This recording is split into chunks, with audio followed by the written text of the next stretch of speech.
He was mad. By now Wittgenstein was breaking new ground in logic, and felt he was close to solving the problems that had prevented Russell from discovering the logical foundation for mathematics. The only trouble was, he now felt sure he would die before he could publish the truth. Wittgenstein wrote to Russell demanding that they meet as soon as possible, so that Wittgenstein could tell him where he had gone wrong. Despite this turmoil, when the two vacationers returned to England, Wittgenstein informed Pinsent that this was the best holiday he had ever had. In the understatement of a true Englishman, Pinsent confided to his diary that Wittgenstein had been trying at times, but he had enough sense to promise himself that he would never vacation with him again. Meanwhile, Wittgenstein was having a series of urgent meetings with Russell. Wittgenstein was in an excited state, and Russell found it impossible to follow his complex logical arguments. But Russell became even more exasperated when Wittgenstein refused to commit himself to paper until he had brought his ideas to perfection. In the end, Russell managed to persuade Wittgenstein to let a stenographer be present at their meetings, so that Wittgenstein's answers to Russell's probing questions could be taken down in shorthand. These stenographers' notes form the basis of Wittgenstein's first work, Notes on Logic. In it, he makes numerous insightful remarks, some of breathtaking simplicity, such as A is the same as the letter A. Russell understood at once what Wittgenstein was trying to establish. In order to overcome the paradoxical difficulties of Russell's classes, things needed to be shown in symbolic form rather than said, because they simply could not be said, and were in fact unsayable. This was difficult to grasp at the best of times. Indeed, probably only Russell really understood what Wittgenstein was getting at. And it looked like it would remain that way, for, as Russell said, "I told him he ought not simply to state what he thinks true, but to give arguments for it. But he said arguments spoil its beauty, and that he would feel as if he was dirtying a flower with muddy hands." Wittgenstein was a perfectionist. Either you understood perfectly, completely, and at once what he said, or there was no point in listening to what he said at all. Yet in this unpublished work, Wittgenstein did include certain ideas he had about philosophy. These are remarkable for their originality. No one was thinking like this in 1912, and they also contain the conception of philosophy that he was to retain throughout his life. In philosophy, there are no deductions. It is purely descriptive. According to Wittgenstein, philosophy gave no picture of reality, and it neither confirmed nor confuted scientific investigation. Philosophy consists of logic and metaphysics. Logic is its basis. It appeared to have little connection with reality, and was more concerned with the study of language. Distrust of grammar is the first requisite for philosophizing. Wittgenstein had identified philosophy with logic. Here in embryo was much of his later philosophy. It could be said that from now on he devoted his life to elaborating these remarks and their implications. But before embarking upon his new philosophy, Wittgenstein decided that perhaps it was time he studied this intriguing subject. There was no harm in finding out what others had been up to. According to Pinsent, Wittgenstein has only just started systematic reading in philosophy, and he expresses the most naive surprise that all the philosophers he once worshipped in ignorance are after all stupid and dishonest, and make disgusting mistakes. So much for the opposition. Wittgenstein now decided to return to Norway and live in isolation for the next 2 years, doing logic. Even by Wittgenstein's standards this was somewhat drastic.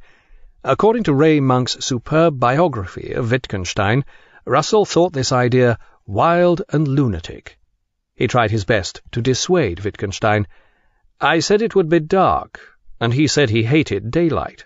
I said it would be lonely, and he said he prostituted his mind talking to intelligent people. I said he was mad, and he said God preserve him from sanity. God certainly will." Pinsent was deeply saddened at their farewell, although neither of them had the slightest inkling this was to be their final parting. Even Wittgenstein seems to have been peripherally perplexed by his decision, but was none the less determined to go through with it. Wittgenstein duly sailed to Norway and soon found just the place he was looking for. This was a hut, 90 miles up the Hardanger fjord, which could be reached only by rowboat from the remote village of Skjolden. It is difficult to conceive of any place in Europe farther removed from the sophisticated splendours in which he had been brought up. And this was probably the point. Wittgenstein now embarked upon a long, cold, dark winter of utter solitude, doing logic. Not surprisingly, he was soon writing to Russell, "I often think I'm going mad." But his letters to Russell also contained evidence of the startling advances he was making in logic. These followed directly from Russell's attempt to discover a logical foundation for mathematics, but went even further, attempting to discover a foundation for logic itself. Wittgenstein asserted that a logical proposition could be shown to be true or false regardless of its constituent parts. For instance, if we say, "This apple is red or not red," this is a tautology, i.e., it is always true, and it will always be true regardless of whether the apple is red or not. Likewise, if we say, "This apple is neither red nor not red," this is a contradiction, i.e., it will always be false. If we had a method for finding out whether a logical proposition is a tautology or a contradiction, or neither, we would have a rule for determining the truth of all propositions. This rule, stated as a proposition, would be the basis of all logic. Wittgenstein would never have returned to civilization for anything so trivial as to protect his sanity, but when he learned that his mother was ailing, he felt obliged to travel to Vienna. On his arrival he found that he had inherited a fortune, but he preferred that his life not be encumbered with Wittgenstein money, so he decided to give it away. He started by making donations, anonymously, to a number of Austrian poets. His choice of recipients was revealing. One was Rilke, whose cultivated lyrics expressed an intense spirituality. Another was Tractatus, who hymned his obsession with guilt and decline in a series of dark, enigmatic images. At the outbreak of World War I, Wittgenstein volunteered for the Austro-Hungarian army. His friend, Pinsent, enlisted with the British army and thus was on the opposing side. Wittgenstein volunteered not because he particularly believed in the cause of the German powers, but because he felt it was his duty. As a Wittgenstein, he could easily have become an officer, but he chose to remain in the ranks, an extremely dangerous decision. This was the farcically inefficient army of Hassek's good soldier Schweik, the army whose eastern commander was to dispatch the immortal telegram, "The situation is hopeless, but not desperate." Wittgenstein was sent to fight against the Russians on the Eastern Front, where the carnage matched that of the trenches on the Western Front in France. He served on a river gunboat in Galicia, then with an artillery battery. Throughout his service, Wittgenstein continued to write down his philosophical ideas in notebooks. He was doing original philosophy, but he also remained constantly on the brink of suicide. Despite these distractions, Wittgenstein was an utterly fearless soldier, and his exemplary bravery won him 2 medals. Among the soldiering philosophers, his only rival was Socrates. Wittgenstein was a parody of the driven personality. Characteristically, he saw no reason to try to alleviate this condition by searching for its cause in his own psychological makeup. On the contrary, if only everyone were true to his nature, he thought, everyone could be like this. Wittgenstein rationalized his condition to himself by claiming that life was an intellectual problem and a moral duty. The intellectual and moral aspects of his personality had so far remained 2 distinct entities, each spurring the other on.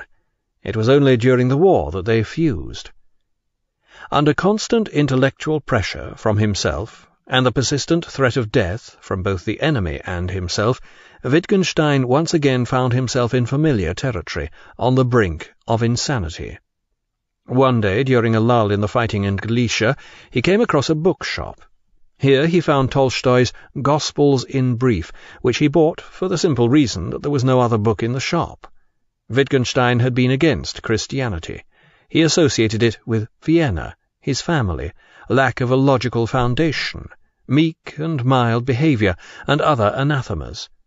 But reading through Tolstoy's book was to bring the light of religion into Wittgenstein's life. Within days he had become a convinced Christian, though his conversion had a distinctly Wittgensteinian tenor.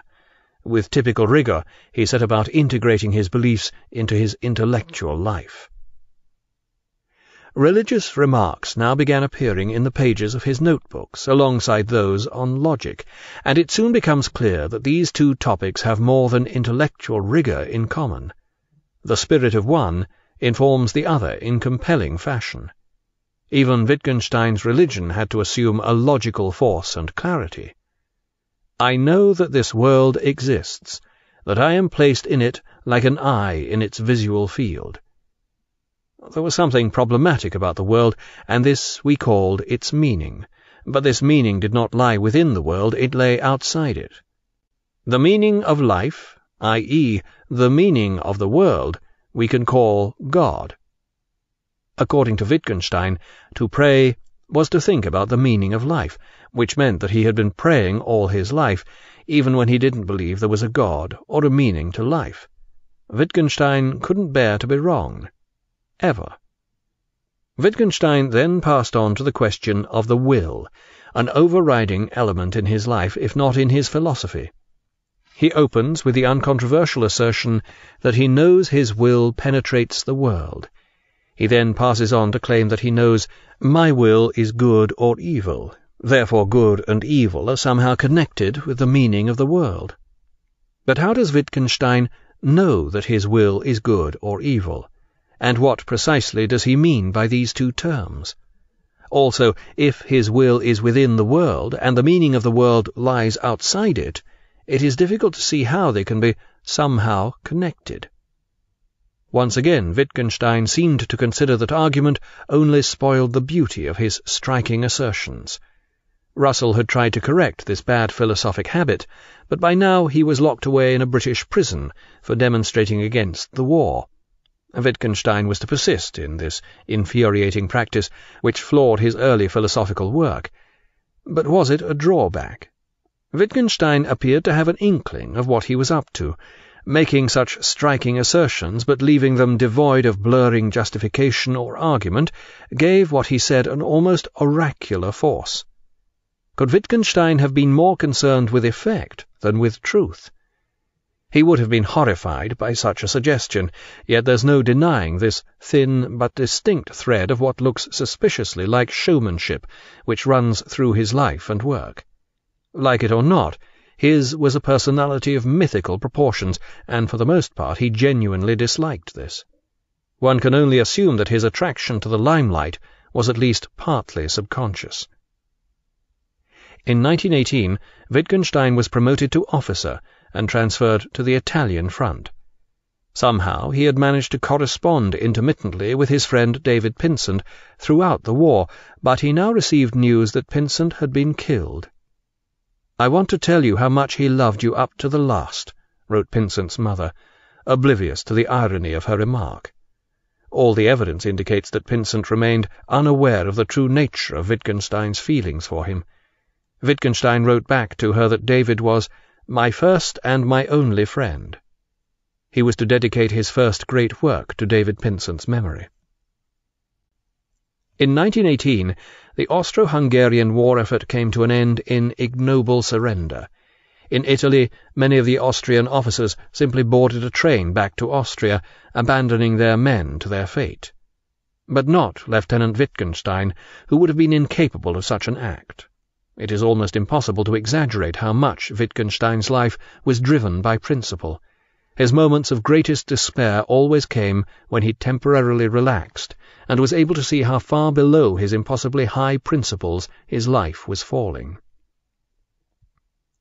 When Wittgenstein was taken prisoner by the Italians, he had in his rucksack the only manuscript of the philosophical work he had been writing throughout the war. This was eventually to be called Tractatus Logico-Philosophicus, and is the first great philosophical work of the modern era. Right from its opening sentences, it becomes obvious that philosophy has entered a new stage. 1. The world is all that is the case. 1.1. The world is the totality of facts, not of things. One clear, ringing assertion follows another, linked by the absolute minimum of justification or argument. 1.13. The facts in logical space are the world. 1.2. The world divides into facts. The book's conclusion is even more memorable. 7. What we cannot speak about, we must pass over in silence. Few others have altered the course of philosophy in quite so striking a fashion. Such succinct perspicacity is surpassed only by Socrates, Know thyself, Descartes, I think therefore I am, and Nietzsche, God is dead. In those parts where it is not too technical, in the logical sense, Wittgenstein's Tractatus is the most exciting work of philosophy ever written. Its clarity and daring leaps of argument make it at times almost poetic, as do many of its conclusions, and its basic idea is simple to grasp. The Tractatus is an attempt to delineate what we can talk about in a meaningful manner. This leads to the question, what is language? Wittgenstein claims that language gives us a picture of the world. This idea had been inspired by a newspaper report he had read about a court case in which model cars had been used to represent an accident. The model cars were like language describing the actual state of affairs. They pictured what had happened, but most important, they shared the same logical form. They both obeyed the rules of logic. The model cars, language, could also be used to describe all possibilities, near miss, traffic jam, absence of car that was alleged to have caused the accident, and so forth, but they could not describe two cars occupying the same space at once, or one car occupying two separate spaces at once. Logical form prevented this, both in reality and in language. And it looked like it would remain that way, for, as Russell said, I told him he ought not simply to state what he thinks true, but to give arguments for it.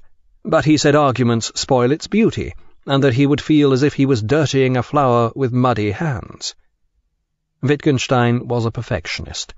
Either you understood perfectly, completely, and at once what he said, or there was no point in listening to what he said at all. Yet in this unpublished work, he was mad. By now Wittgenstein was breaking new ground in logic, and felt he was close to solving the problems that had prevented Russell from discovering the logical foundation for mathematics. The only trouble was, he now felt sure he would die before he could publish the truth. Wittgenstein wrote to Russell demanding that they meet as soon as possible, so that Wittgenstein could tell him where he had gone wrong. Despite this turmoil, when the two vacationers returned to England, Wittgenstein informed Pinspirated when Wittgenstein refused to commit himself to paper until he had brought his ideas to perfection. In the end, Russell managed to persuade Wittgenstein to let a stenographer be present at their meetings, so that Wittgenstein's answers to Russell's probing questions could be taken down in shorthand. These stenographers' notes form the basis of Wittgenstein's first work, Notes on Logic. In it, he makes numerous insightful remarks, some of breathtaking simplicity, such as A is the same as the letter A. Russell understood at once what Wittgenstein was trying to establish. In order to overcome the paradoxical difficulties of Russell's classes, things needed to be shown in symbolic form rather than said, because they simply could not be said, and were in fact unsayable. This was difficult to grasp at the best of times. Indeed, probably only Russell really understood what Wittgenstein was getting at, that this was the best holiday he had ever had. In the understatement of a true Englishman, Pinsent confided to his diary that Wittgenstein had been trying at times, but he had enough sense to promise himself that he would never vacation with him again. Meanwhile, Wittgenstein was having a series of urgent meetings with Russell. Wittgenstein was in an excited state, and Russell found it impossible to follow his complex logical arguments. But Russell became even more exasperated